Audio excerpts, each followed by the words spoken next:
কোনো আসামি যদি দেশে কোনো অপরাধ করে বিদেশে চলে যায় সেক্ষেত্রে কি করবেন? অনেকেই প্রশ্ন করে থাকেন যে ভাই আমি একজনের নামে মামলা করব কিন্তু আসামি তো বিদেশ, তাহলে মামলা করে কি হবে? সে তো অ্যারেস্ট হবে না, কোনো কিছু হবে না, তাহলে মামলা করে আমি কি পাবো? যে বিষয় হচ্ছে, কেউ যদি অপরাধ করে বিদেশে চলে যায় সেক্ষেত্রে আপনি মামলা দায়ের করলে বিজ্ঞ আদালত যদি সমন দেয়, তাহলে ওই সমনের যে নির্ধারিত তারিখ সেই তারিখে যদি হাজির না হয় তাহলে কিন্তু আদালত ডব্লিউ ইস্যু করবেন।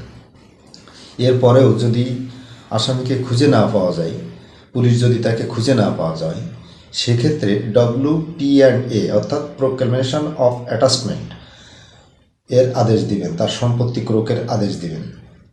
এর পরবর্তীতে আপনি পেপার বিজ্ঞপ্তি দিবেন, আর পেপার বিজ্ঞপ্তির যদি আদালত মঞ্জুর করে অর্ডার দেয় তাহলে কিন্তু আপনার মামলায় ওই আসামিকে সাজা করাতে আর কোনো আইনগত বাধা থাকলো না। তাই আমি এটা বলবো, যারা বিদেশে চলে গেছেন দেশে অপরাধ করে, তারা পেপার বিজ্ঞপ্তি হওয়ার পর অবশ্যই দেশে এসে বিজ্ঞ আদালতে আত্মসমর্পণ করেন, না হলে পরবর্তীতে আপনার নামে কিন্তু সাজা হয়ে যাবে। এবং দেশে এসে কোনো দিন যদি দেশে আসেন সেদিন আপনার জামিন পেতে কিন্তু অনেক বেগ পেতে হবে। ধন্যবাদ। আসসালামু আলাইকুম।